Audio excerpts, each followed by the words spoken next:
దానిని పూర్తిగా చేయటం కన్నా తెరుస్తారు, కూర్చోండి. 8 గంటలకు తెరుస్తారు మందిరం. Sit down. Give them some pamphlet or something, card, book. పరధర్మాన్ని స్వీకరించి దానిని సమగ్రముగా చేయుట కన్నా సరిగ్గా చేయలేకపోయినా స్వధర్మమునందే ఉండుట మేలైనది. గుణముల్ని అనుసరించి నిర్దేశించబడిన కర్మలు ఎన్నడూ పాప ఫలములచే అంటబడవు. ఈ భగవద్గీత 18వ అధ్యాయంలో ఇక్కడ భగవంతుడు మన అందరం కూడా ఒకే రకమైన కర్మలు చేసే స్వభావం కలవాళ్ళం అయి ఉండవు. మనం అందరం కూడా మనుషులం. మనందరికీ రకరకాల కర్మలు. ఒక ఆయనవాడు, మా అమ్మ నన్ను ఇప్పుడే నువ్వు ఐఏఎస్ చదువుకో, ఐపీఎస్ చదువుకో, లేదు నేను డాక్టర్ కావాలా, డాక్టర్ అయిన తర్వాత నువ్వు బాగా సంపాదించు, లేదు నేను సన్యాసులో కలిసిపోవాలా. అదేంది బస్ ఇప్పుడు తలకాట తయారైంది, ఏం చేస్తాం? మొదట్లో నువ్వు బాగానే చురుగ్గానే ఉన్నావు కాబట్టి ఐఏఎస్ ఐపీఎస్, లేదు ఎంబీబీఎస్. ఎంబీబీఎస్ అయిన తర్వాత నువ్వు బాగా సంపాదించు, అమెరికా పోయి, లేదు నేను ఆ డాక్టర్ పని చేయను, ఆ సంపాదన అక్కర్లేదు, నీట పోవాలా. స్వభావాన్ని బట్టి కర్మలు చేస్తే మనకు ఉత్సాహం ఉంటుంది. అంటే మన స్వభావానికి బట్టి. కొంతమందికి పాటలు పాడేవాడిని ప్రవచనం ఇవ్వమంటే వాడు ఏం చేస్తాడు?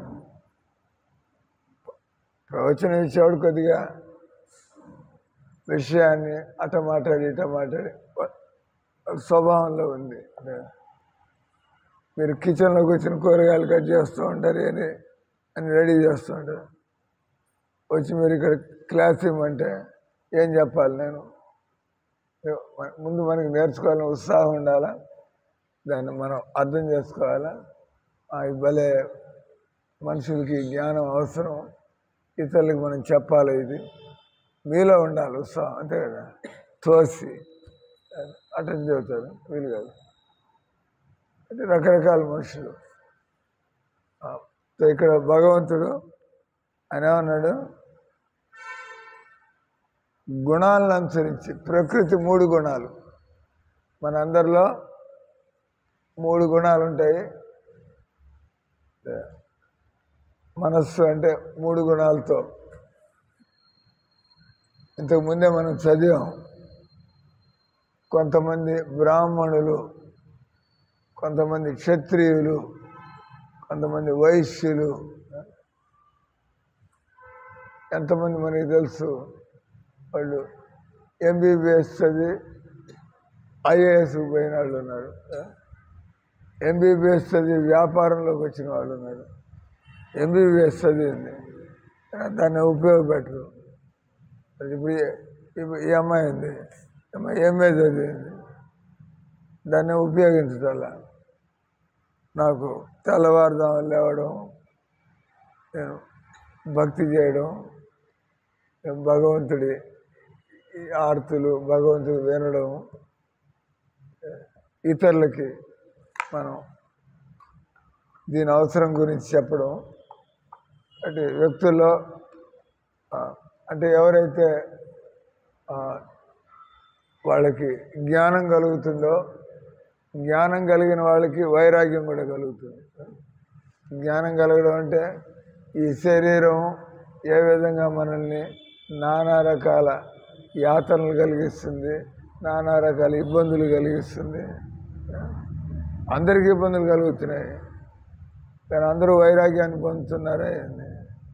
ఇబ్బందులు కలిగినా కూడా వాడిని రీసెర్చ్ చేసి దీనికి నేను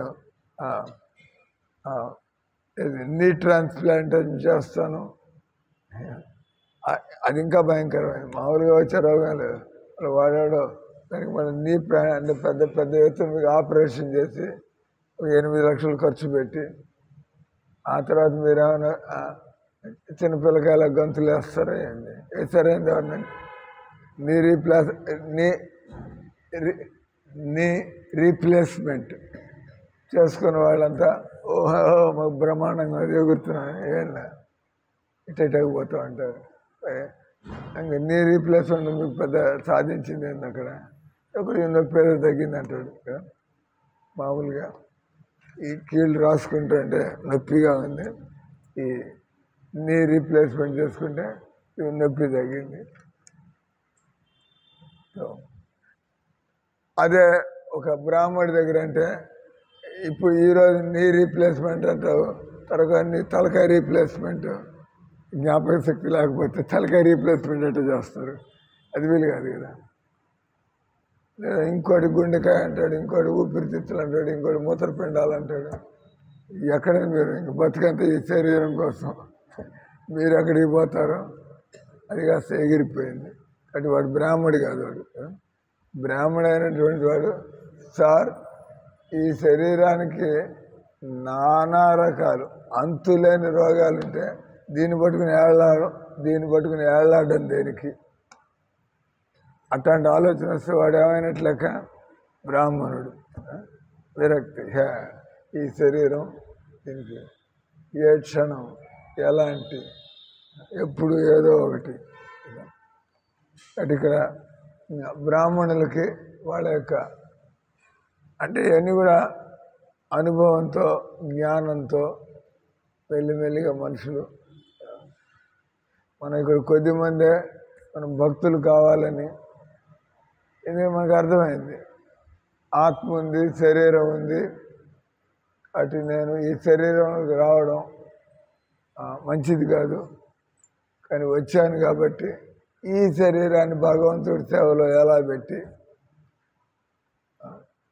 చాలామంది నాకు సొంత ఇల్లు కావాలా, నాకు అట్ట కావాలా, ఇట్ట కావాలా. కానీ నీ శరీరం ఇబ్బంది పెడితే నీకు ఎంత పెద్ద ఇల్లు లాభమైంది. హైదరాబాద్లో ఒకళ్ళ ఇంటికి పోయాను. వాళ్ళ ఇంటికి పోతే ఆయన 12 కోట్లు పెట్టి ఇల్లు కొన్నాడు. కానీ ఆయన ఉన్న గదిలోంచి బాత్రూంలోకి పోలేడు. నవ్వాల్సిన పరిస్థితే కదా. 12 కోట్లు ఇల్లు పెట్టుకొని ఆ ఇంట్లో ఒకరోజు తిరిగిందుకు వెళ్ళలేదు ఆయన. అంటే ఉన్న రూమ్ నుంచి బెడ్ నుంచి బాత్రూంలోకి పోలే. అంత 12 కోట్ల ఇల్లు ఏం చేసుకుంటాడు? ఆయన బుద్ధి అట్లా పనిచేస్తుంది. నేనేంటే బస్ ఎట్లా మన అంత పిలిచి ఇస్కానాలు పిలిచి ఈ బిల్డింగ్ మీరు తీసేసుకోండి, నాకు రూమ్ ఇచ్చి అంత తిండి పెట్టండి, ప్రశాంతంగా బతుకుతాను. ఏం చేస్తాడు? ఆయనకి అటువంటి ఆలోచన ఏం రాలేదు. ఆయన తర్వాత నేను పోయిన తర్వాత నా కొడుకు పోవాలి ఈ బిల్డింగ్. ఆయన పెద్ద తిరిగేసేట్టుగా బిల్డింగ్ ఆయనకి అదే గతి పడుతుంది కదా.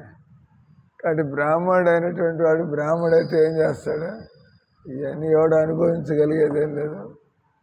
దేవుడు ఒక్కడే ఎంతైనా కూడా అనుభవించగలడు.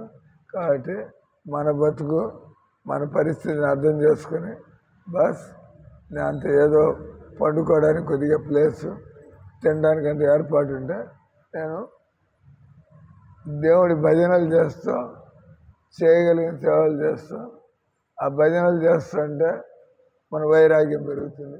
ఆ భజనలు చేస్తుంటే మనకి అర్థమవుతుంది. బయట వెతుక్కోకర్లేదు, కావాల్సిన సుఖం లోపలే ఉంది. లేకపోతే మీరు ఇన్నేళ్ళ నుంచి ఎట్ట బతుకుతున్నారు? హరే రామ హరే కృష్ణ అంట. ఏం దొరకపోతే కూర్చుంటారా ఏంది? ఇక్కడ ఏం లేదు, అంత బోగస్. మేము పోతున్నాం ఇక్కడి నుంచి. భగవన్నామం అనేది ఆత్మకి అవసరమైనటువంటిది. అది మీరు శ్రద్ధగా అన్నారంటే భగవంతుడు మిమ్మల్ని పట్టుకుంటాడు, జీవితం అంతా కూడా గడిపేయచ్చు. కాబట్టి ఇక్కడ భగవంతుడు ఏమంటున్నాడు? అప్పుడప్పుడు మనం చెప్పాం కదా, ఒక చిన్న స్టోరీ ఉంది.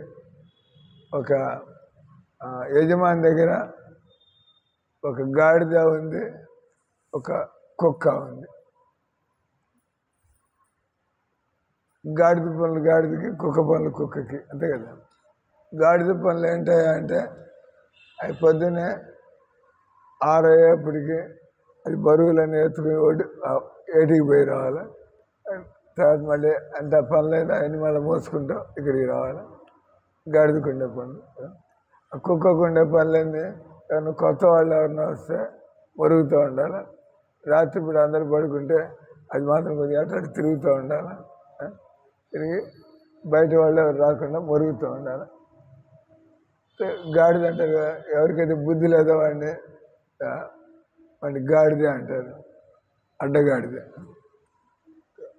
ఏమైంది, ఒకరోజు ఈ గాడిద కుక్క రెండు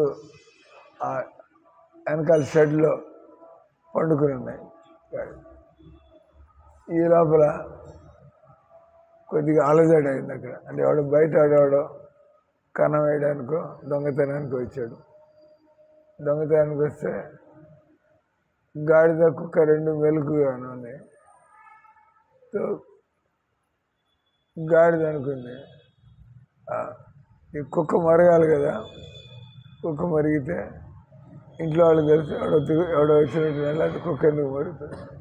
కానీ కుక్క దాని నిద్రపోవాలనుకుంది. అది ఎందుకు వచ్చింది లేదు, నిద్ర జడగొట్టుకోవడం ఎందుకని చెప్పి ఆ కుక్క కాస్త గమ్మున వాడు ఇంట్లో దూరాడు. అది మాత్రం పండుకునేది. గాడిద మాత్రం కుక్క దాని పని చేయట్లేదు. మన యజమాని ఇంట్లో దొంగలు పడితే సామాన్ ఎత్తుకుపోతారు, నేను యజమానికి సహాయం చేయాలా అని చెప్పి అది ఓండర్ పెట్టడం ప్రారంభించి ఇంట్లో గాడిదకు మూడు వచ్చినట్టుంది, ఆడగాడిది గుర్తొచ్చినట్టుంది. వాడికి దుడ్డు కర్ర తీసుకొచ్చి అంతే నిద్రపోతుంటే అది గాడిద ఓండర్ పెడుతుంటే 4 కొడతాడు దాన్ని. ఎందుకంటే దాని డ్యూటీ కాదు, కుక్క మరుగుతుంటే యజమానికి అనిపిస్తుంది. వాడెవడో ఇంట్లో ఎవడో వచ్చినట్టున్నాడు. కానీ గాడిద మరిగితే దీనికి రాత్రి పగలు దీనికి వేళాపాళ లేదు, ఎప్పుడు పడితే అది కేకలేదు. దాన్ని మళ్ళీ మరొక ఓండర్ పెట్టుకుని 4 కొడతాడు దాన్ని. కుక్క పడుకున్నంత చూస్తాను ఉంటుంది, తిక్క కుదిరిందా లేదని. నా పని నువ్వు చేస్తావంటే నీకు ఏం గతి పడుతుంది. ఆ రకంగా ప్రతి మనిషికి ఒక స్వభావం అనేది ఉంటుంది. కాబట్టి గురువు అయినటువంటి వాడు తన దగ్గరికి వచ్చిన వాళ్ళలో ఎవరు ఏ పనికి వస్తారు, అంతే కదా. మీరేదో భక్తి చేసుకోవడానికి వస్తారు, నేను పోయి అమ్మా ఊరంతా దిగి డబ్బులు దండుకు రావాలి, ఇక్కడికి వచ్చింది భజన చేసుకోవడానికి వచ్చి డబ్బులు దండుకు రమ్మంటున్నాడు. నేను పోయేస్తా సార్ అంటారు. ఏదో ఒకటి సేవ చేయాలా, వాళ్ళ స్వభావాన్ని కూడా మనం చూడాల్సి వస్తుంది. నన్ను ఇస్కాన్లో నన్ను కూడా ఒక ఆయన నాకంటే పెద్ద ఆయన నిలబడండి తెరుస్తున్నాడు,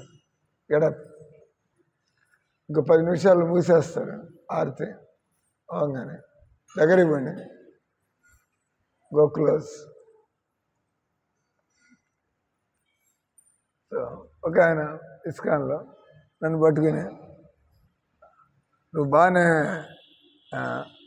డాక్టర్ని ఇంజనీర్ని వీళ్ళందరినీ బాగానే నువ్వు ఫ్రెండ్షిప్ చేస్తావు, వాళ్ళ దగ్గర బాగా డబ్బులు ఉంటాయి, నువ్వు బాగా డబ్బులు పోగు చేయొచ్చు కదా ఇస్కాన్ నాకు చెబుతున్నాడు ఆయన. అంటే నేను చెప్పి నేను డబ్బులు పోగు చేయడానికి రాలేదు ఇస్కాన్ సార్, ఐఎమ్ సారీ, నేను డబ్బులు దండుకోవడానికి ఇస్కాన్లోకి రాలేదు. నేను భక్తి చేయడం, ప్రభుపాదుల పుస్తకాలు అది భక్తి చేయడం మనిషి నేర్చుకోవాలా చేయాలా అని నాకు అర్థమైన వచ్చాను. కాబట్టి ఇతరులకు కూడా పుస్తకాలు ఇవ్వడం, అది ఇది చెప్తారు, ఇంకా ఎక్కువ తెలుసుకోవాలని పుస్తకం చదవండి అవన్నీ చేయగలం. కానీ వాడి దగ్గర డబ్బులు తీసుకోవాలా, వాడు ఇస్తే వద్దను. కానీ మనం ప్రచారం చేయడానికి భక్తి చేయడానికి వచ్చాము. దాంతోపాటు దేవుడు ఏర్పాటు చేస్తాడు, దాన్ని గమనించుకుంటూ మనం అయితే డబ్బులు వద్దు అను, కావాలి అను, వస్తే తీసుకుంటూ ఉంటాం. కానీ ఇయ్యని వాడి దగ్గర, ఇయ్యలేని వాడి దగ్గర టీకాలను చూస్తుంటే వాడు మళ్ళీ రెండో మాట ఇక్కడ కనపడ్డు. ఇక్కడ అంటే ఇయ్యలేని వాడు ఇయ్యకూడదు అనుకున్న వాడిని అట్టా ఇట్లా చేసి వీడు ఎక్కడ ఈ మందిరానికి వస్తే వెనకాల పడి ఇబ్బంది పెడుతున్నారు నన్ను, మందిరం రావడం ఆఫ్ చేస్తారు. దానివల్ల మనం అతన్ని కృష్ణుడికి దగ్గర రాకుండా చేస్తున్నాం. అంటే మనుషులు గమనించుకోవాలి. ఒక ఆయన ఉన్నాడు ఇస్కాన్లో, నాతో పాటు ఉండేవాడు. ఆయన వాడెవడో 1000 రూపాయలు ఇవ్వడానికి వస్తే వాడి దగ్గర 5000 తీసేస్తాడు. చక్కగా మాట్లాడుతాం అంటే వాడి దగ్గర ఆ స్వభావం ఉంది. బిజినెస్ 1000 రూపాయలు వచ్చాయని అట్ట పోగిడేసి ఇట్ట మాట్లాడితే వాడు సంతోషంగా 5000 ఇచ్చిపోతాడు. అంటే వాడు చేస్తాను, నేను ఎక్కడ చేస్తాను, ఎవరు చేస్తే. కానీ ప్రతి ఒక్కళ్ళు మాత్రం భగవంతుడి కోసం చేయాలి. వాళ్ళు ఏం చేస్తున్నా కూడా భగవంతుడి కోసం చేయాలి. మనం చేసే పని, నేను భగవంతుడికి రకరకాల సేవలు ఉంటాయి.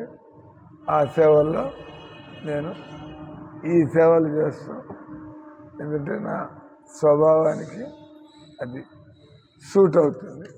కాబట్టి ఇక్కడ అందుకని ఏమంటున్నారు, ఇక్కడ పరధర్మాన్ని స్వీకరించి, ఉదాహరణకి ఎవరైనా నాయకుడు, మన రాజకీయ నాయకులు, మన నేతలు, వాళ్ళకి నాయకుడు అంటే వాళ్ళు కొంత ఓ పద్ధతిలో బతకాలా, వాళ్ళలో పట్టుదల ఉండాలా, అన్యాయాన్ని సరిచేయాలా, వాళ్ళు దానగుణం ఉండాలా నాయకుల్లో. భగవద్గీత శౌర్యం తేజో ధృతిర్దాక్ష యుద్ధే చాప్య అపలాయనం దాన ఈశ్వర భావస్య శాస్త్రం కర్మ. ఎందుకు ఈ రోజుల్లో ప్రజలు సుఖంగా లేరు? ప్రభుత్వాలు లేవని కాదు, ప్రభుత్వాలు ఉన్నాయి, అయినా కూడా ప్రజలు సుఖంగా లేరు. దానికి కారణం ఏంటంటే ఈ నాయకులు ప్రజలకు ఎలా మేలు చేయాలో వాళ్ళకి తెలియదు. బహుశా ఈ నాయకులు వాళ్ళు ప్రజాసేవ చేయడం కోసం నాయకులు కాలేదు. వాళ్ళు నాయకులే పెత్తనం చేయాలని నాయకులే వాళ్ళు భక్తి చేసేది కూడా లేదు. నాయకులే మనం వైభవాన్ని చూడాలా, పెత్తనం చేయాలా, మనం ఇష్టం వచ్చినట్టు మనం వాడుకోవాలా. అధికారం ఉంటుంది కదా, అధికార దుర్వినియోగం అంటారు దాన్ని, అధికార దుర్వినియోగం. కాబట్టి ఇక్కడ ఉదాహరణకి ఇక్కడ చెప్పాడు శౌర్యము అంటే నాయకుడు అనేవాడు 10 మంది వచ్చి, ఇప్పుడు నేను నాయకుడిని, 10 మంది వచ్చి గొడవ పెట్టుకుంటే నేను 10 మందిని చూసి భయపడిపోయి నేను సత్యాన్ని లేదా న్యాయాన్ని వదిలిపెట్టలేదు. 10 మంది వచ్చినా 100 మంది వచ్చినా భయపడేది. చేయాల్సిన పని చేయాలా, న్యాయంగా చేయాలా. మీరు 100 మంది ఆందోళన ఎత్తినంత మాత్రాన నేను తోక ముడుచుకుని పోతానండి, కొంచెం మాట్లాడండి ఏది మంచిది అట్లా. భయపడ్డు. శౌర్యం. తేజం అంటే నిర్ణయాలు తీసుకోవడానికి వాళ్ళు ప్రజా ప్రయోజనాలకి నిర్ణయాలు తీసుకోవడానికి వాళ్ళు జంకరు కదా. శౌర్యం, తేజం, ధృతి అంటే పట్టుదల. ఒక పని ఎత్తుకున్నారంటే దానిలో ఎన్ని కష్టాలు ఉన్నా కూడా దాన్ని మనం పని మాత్రం పూర్తి చేసి వదిలిపెట్టాల. తర్వాత దక్ష, ఎక్స్పర్ట్. అంటే నాయకులు అంటే వాళ్ళు సహజంగా వాళ్ళు ఎక్స్పర్ట్గా ఉన్నట్లయితే జనాలంతా కూడా వాళ్ళు వెనకాల ఈయన అన్ని పనులు మాట్లాడడంలో కానీ పనులు చేయడంలో కానీ ఈయన జనాలందరినీ కలుపుకొని జనాలంతా వెనకాల వస్తారు. తర్వాత యుద్ధే చాప్య అపలాయనం. ఎప్పుడైనా కూడా పోరాటం జరిగినప్పుడు వాళ్ళు ముందు నిలబడి తర్వాత దానము, వాళ్ళు నాయకుడు కాబట్టి అందరినీ దానం ఇచ్చే నేచర్ ఉంటుంది. వీళ్ళకి మనం సహాయం చేయాలా. ఈశ్వర భావస్య, అతని భగవంతుడు అంటే ఎవరైనా కూడా లీడర్ అయితే అతను ఆస్తికుడై ఉండాలి. అతను నాస్తికుడై ఉంటే అతను భగవంతుడి నియమాలు ఎలా పాటిస్తాడు, అతనికి దైవభీతి లేకపోతే లేదా ప్రజల్ని ఏ దిశలో నడిపిస్తాడు. దాన ఈశ్వర భావస్య క్షాత్రం కర్మ స్వభావజం. శౌర్యము, శక్తి, దృఢ నిశ్చయము, దక్షత, యుద్ధమునందు వెనకకు తిరగకుండుట, ఔదార్యము, నాయకత్వం అనునవి క్షత్రియులకు సహజమైన స్వభావం. అంటే ప్రభుపాద ఆయన ఇదే విధంగా జనాలందరినీ ఆయన దగ్గరికి వచ్చిన వాళ్ళని చూస్తూ వాళ్ళు ఒకరిని నువ్వు పూజారి కావయ్యా, నువ్వు ప్రచారకుడు కావయ్యా, నువ్వు మేనేజ్మెంట్ చేయవయ్యా. ప్రభుపాద వాళ్ళని చూసి ఎవరు దేనికి పనికి వస్తారు. ఒకడు మేనేజర్ అనుకోండి, వాడిని కూర్చొని రోజంతా పూజలు చేయమంటే వాడికి బోరు కొడుతుంది. దేవుడికి సేవలు చేయాలా, మేనేజ్మెంటు భక్తే, పూజలు చేయడం భక్తే. కానీ అతను ఎవడ మేనేజర్ 10 మందితో తిరిగి అది ఇది చేయాలా అని కూర్చోబెట్టిన వాడిని కాకుండా 1 రోజు 2 రోజులు పర్వాలా. కానీ ఆయన స్వభావం అనేది ఉంది కదా, అన్ని డిపార్ట్మెంట్ అంటాడు, ఆ పనులు అంటాడు, ఈ పనులు అంటాడు, అంత మందిరం అంతా కూడా సరిగ్గా నడవాలి. వాళ్ళ స్వభావం మేనేజ్. ఈ రకంగా ప్రభుపాద వచ్చిన వాళ్ళందరినీ చూసి ప్రభుపాదులు వారి అడుగుజాడల్లో మనం కూడా పనులు చేసేప్పుడు మనం ఏదో మనకి మాలలు వేస్తారు, మనకి గౌరవం దక్కుతుంది, కానీ దాంతోపాటు బాధ్యతలు కూడా ఉంటాయి కదా. మీరు లీడర్ అయితే మీకు మాలలు వేస్తారు, మీకు దండాలు పెడతారు, తర్వాత మిమ్మల్ని గౌరవిస్తారు, కానీ మీ డ్యూటీలు కూడా ఉంటాయి కదా. జనాలకి మీరు వాళ్ళకి గైడ్ చేయగలగాల, లేకపోతే దేనికి మనం నాయకుడైంది. ఇక్కడ ఈరోజు శ్లోకంలో టైం అయిపోయింది. బ్రాహ్మణులు, క్షత్రియులు, వైశ్యులు, శూద్రులు వారి వారి గుణాలని అటు వాళ్ళ గుణాలు చూసి మనం వాళ్ళని ఆయా ఇక్కడ క్లియర్గా బ్రాహ్మణులు అంటే బ్రాహ్మణులు అంటే ఎక్కువ వాళ్ళు ఆత్మ భగవంతుడి సంబంధంలో వాళ్ళకి ఎక్కువ ఇంట్రెస్ట్ ఉంటుంది. క్షత్రియులు వాళ్ళ న్యాయం కోసం, తర్వాత జనాలందరినీ ఆర్గనైజ్ చేయడం వాళ్ళ యొక్క స్వభావం. వైశ్యులు ఫండ్ మేనేజ్మెంట్. వాళ్ళు ఒక ఆయన్ని ఏమైనా 16 మాలలు చేయవా అంటే ఆయన ఏమన్నాడు, నాకు వ్యాపారం చేసి డబ్బులు ఇవ్వడం సులభం సార్ అన్నాడు.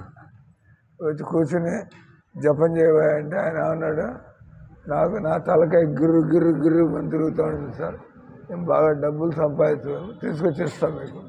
అలా చేయవా పని, నీ డబ్బులు అక్కర్లేదా, కూర్చొని మాలు జపం చేయవంటే అటు భక్తులు కాలేదో డబ్బులు పోతాయి మందిరాన్ని. ఉంటాయి ఒక్కొక్కళ్ళ రకరకాల స్వభావాలు అటు గమనించుకుంటే. కానీ ప్రతి మనిషి కూడా ఖాళీగా ఉండకూడదు. ఖాళీగా ఉన్నాడంటే తమో గుణంలో ఉన్నట్టు, నిద్రపోతూ ఉండడం, తర్వాత ప్రతి పని కూడా పోస్ట్ పోన్ చేస్తూ ఉండడం, తర్వాత ఏమి నేర్చుకోకుండా ఉండడం, ఇవన్నీ కూడా శూద్రులు బస్ శరీర స్థాయిలో ప్రశాంతంగా తినడం, పండుకోవడం, అంతకంటే మనం సమాజానికి ఏదో చేయాలా, మనం బాగుపడాలా, భగవంతుని పొందాలా, ఇటువంటి ఆలోచనలన్నీ ఒక శూద్రుడికి ఉండవు. ఎంతవరకు ఉండడానికి తినడానికి ఏర్పాటు ఉంటే వాళ్ళు ప్రశాంతంగా బతుకుతూ ఉంటారు. వాళ్ళకి తెలియదు మానవ జీవితం ఆత్మ సాక్షాత్కారం కోసం. హరే కృష్ణ హరే కృష్ణ కృష్ణ కృష్ణ హరే హరే, హరే రామ రామ రామ హరే హరే.